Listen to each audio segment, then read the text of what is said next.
This is a Film Stories original podcast.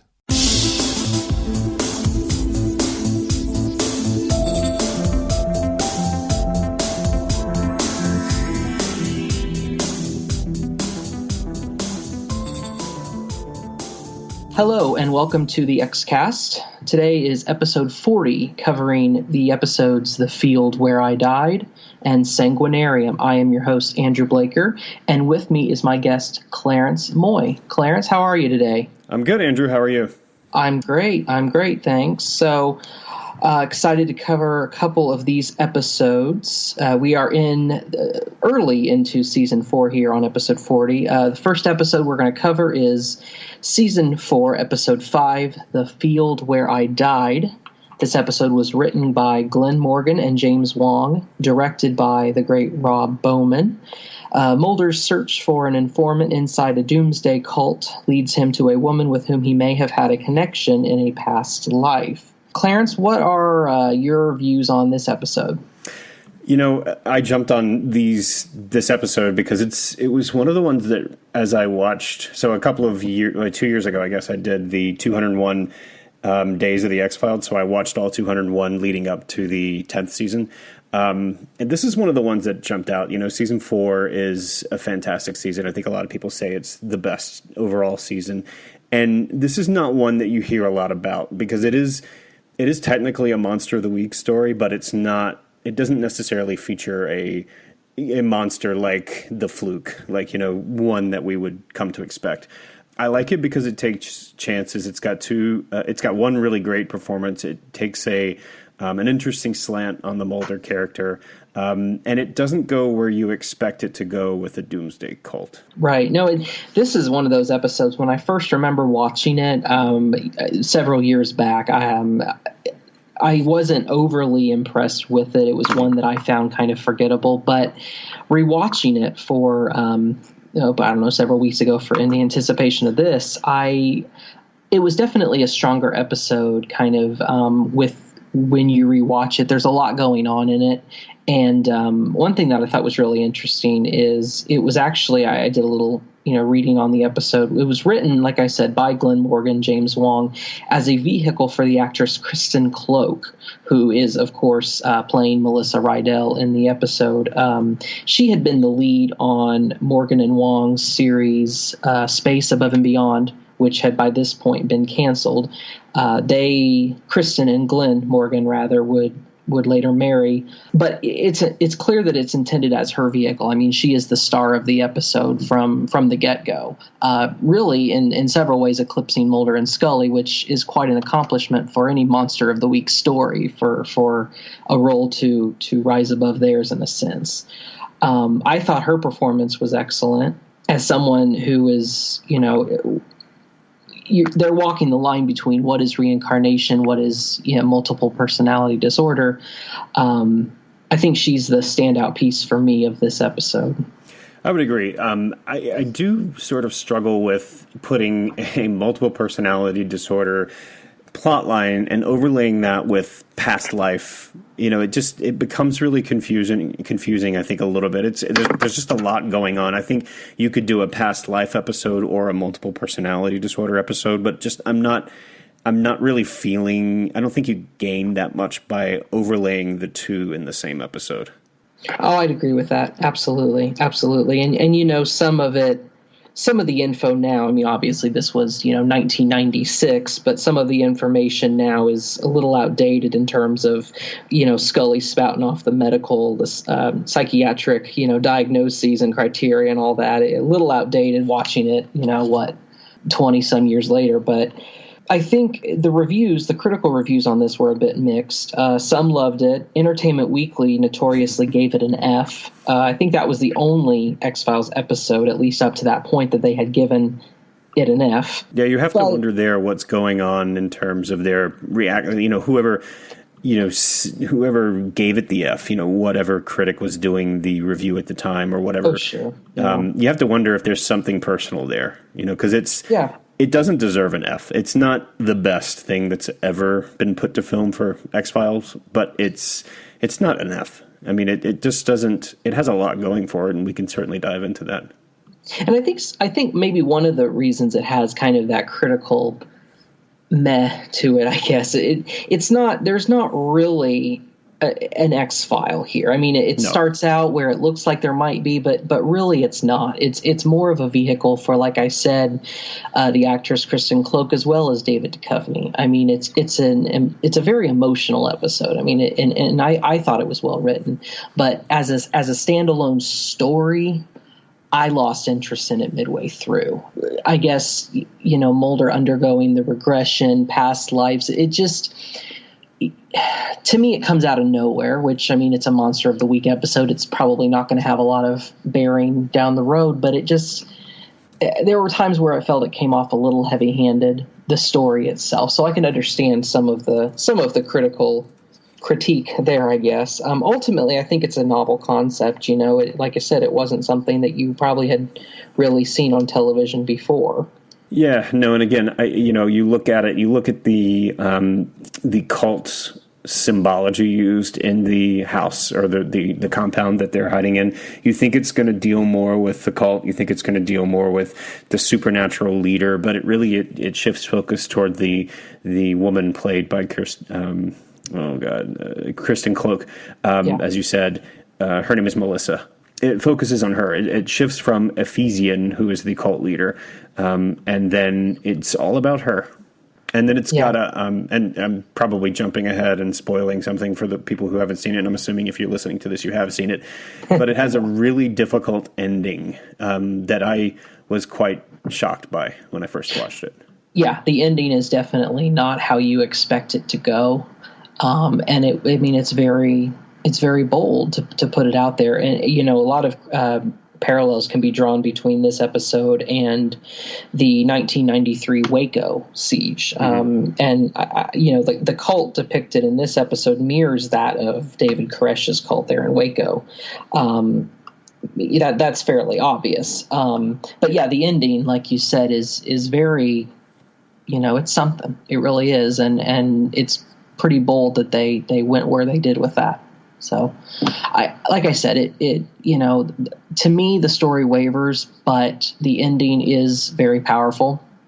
And it's interesting to kind of, consider the whole, what if scenario. What if Mulder had been all these people in a past life? What if he had indeed known this woman, during the Civil War era? And I just think it calls a lot of interesting things to question, but the story itself is a little weak for me. Yeah, it's all about the performances. And even, a lot of people criticize David Duchovny and his acting in The X-Files. It, ranges from good to meh. But, I think this story basically pushes him beyond his capabilities as a natural actor. And I think this is just about as good of a performance as you're going to get from him in The X-Files, I would argue. One thing that is worth noting, Kristen Cloak is actually going to be a writer for the upcoming season 11. As I said, she is Glenn Morgan's wife, and I believe she is co-writing the script with another woman that an episode presumably that Glenn Morgan will direct. So that will be interesting. Another appearance of sorts for her on the series. I don't know what your take on it is, but it's interesting to see the way they use Scully, and they do this quite a bit through the series, where she just exists to be the naysayer sometimes, and I find it comical where she kind of almost buys into the past life progression here, from what I remember, whereas she's usually the naysayer. She's the one that's telling, oh, Mulder, don't go there again, or that's not, there's a scientific explanation. She kind of she tells him no, but she's reluctant to have him go under the hypnosis to dive back into his history. It's about the only thing they give Gillian Anderson to do in the whole episode. It's kind of sad. Yeah, absolutely. I mean, it's like you said, it's David Duchovny's piece. So I think in this, she's kind of just riding shotgun in this episode. Definitely. Yeah. Unfortunately. Yeah. There's only so much time to go around for actors on this one. Right. That's right.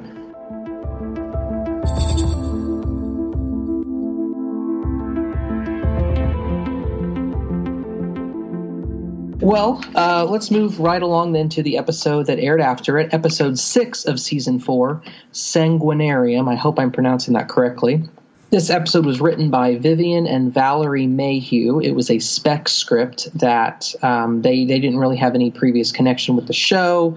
They wrote it, and the series picked it up, directed by Kim Manners, concerning plastic surgery gone awry.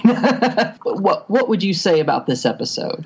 It's disgusting. It is disgusting. It is. Sanguinarium is a great name for it. It reminded me of, there's a video game that I played in college back in the day in the early 90s or mid 90s. Anyway, it reminded me a lot of this because it had dramatically staged surgical procedures gone awry. But here you've got like this liposuction, this laser treatment, the acid wash. It's just... It's disgusting. It's really hard to take. But probably my two favorite things about it are the fact that Olan Jones plays the nurse Rebecca Waite, and she's I don't know if you follow the films of Tim Burton, but she's frequently a collaborator of his. So I was excited to see her there. And Richard Beymer plays the villain here, Dr. Jack Franklin, and he is prominently featured in Twin Peaks. Okay, yes, that's right. I knew I'd seen him from somewhere. I forgot to give the quick synopsis here. Mulder and Scully investigate a series of bizarre murders at a hospital's plastic surgery unit, and they discover a link between the incidences and possible witchcraft. So let's talk about the main character, at least in this episode, as you said, Nurse Rebecca Waite. I wasn't aware, the actress Olan Jones, I wasn't aware of her connection with Tim Burton, but I'm looking at that right now. She was in a number of his films, Edward Scissorhands, Mars Attacks. So she has done a lot of things with him before. What do you think about her performance in this episode? I think she's very good. I think the episode dies a little bit when she does. So she, is... I can't even describe what happens to her. She there's some witchcraft or some wizardry that is enacted upon her. It looks like she might have swallowed a bunch of pins, which are causing internal bleeding. She dies from it, but she didn't swallow them. They were apparently conjured there, and now she has to vomit them out, which is really disgusting. But I liked her in there because she's got this face, she's got this history where you don't know really if she is the villain of the piece. For the first 15, 20 minutes, you can't really tell. You can't tell what she's doing. You think maybe she's causing all of this, but she's actually, we come to find out that she's protecting the patients, and she's just not very good at it. Right. That's a good way to put it.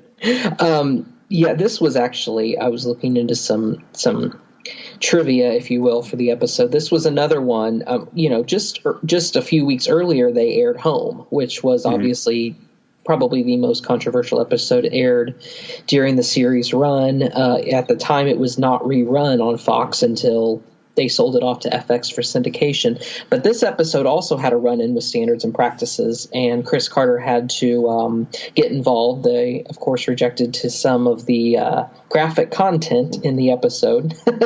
And in order to, keep the majority of the episode intact, Chris Carter did have to kind of intervene and, work between the writers, producers, and the network. So I thought that was interesting because, like you said, it is a pretty gory episode. The teaser especially is pretty rough. I mean, that's the most you can really say with it. Do you like the episode? I do. I think it's a standalone story. Of course, it doesn't have any mythology in it, but it's as gory as it is, it's fun. I mean, I'm not sure all of it makes 100% logical sense, even within the context of an X-Files episode.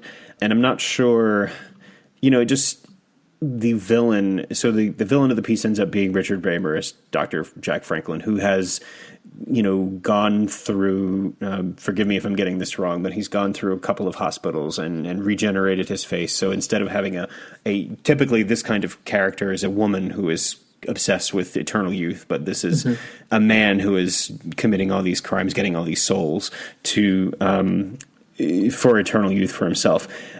Given the fact that he levitates in one scene, so he has an incredible amount of power, I don't know necessarily why he needs to go through all of the all of the very public crimes that he does. I don't know. I don't know that I understand I don't know that I understand the plot mechanisms quite as much as I do other ones, if that makes any sense. No, there are some inconsistencies throughout the episode, and that was one of the main criticisms with, I think, when the episode aired.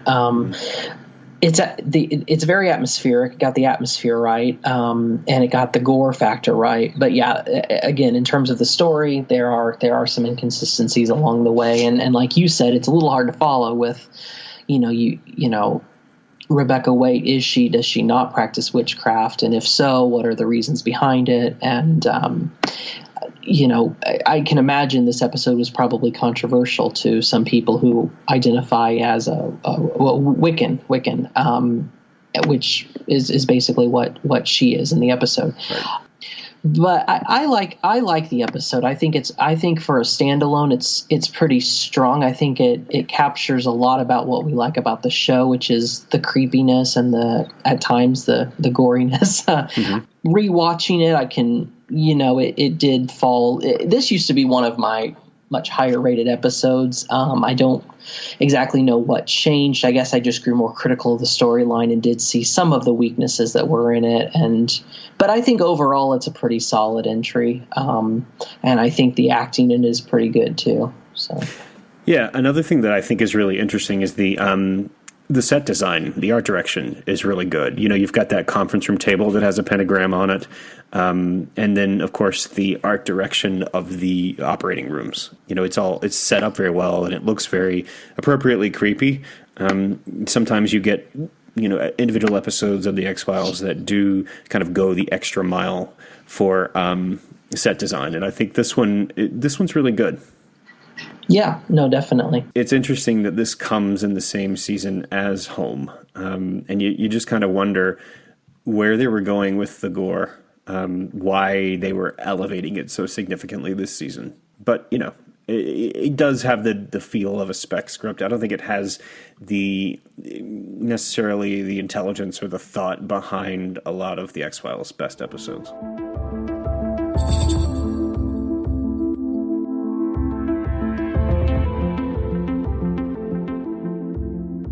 Well, again, my name is Andrew Blaker, your host for today.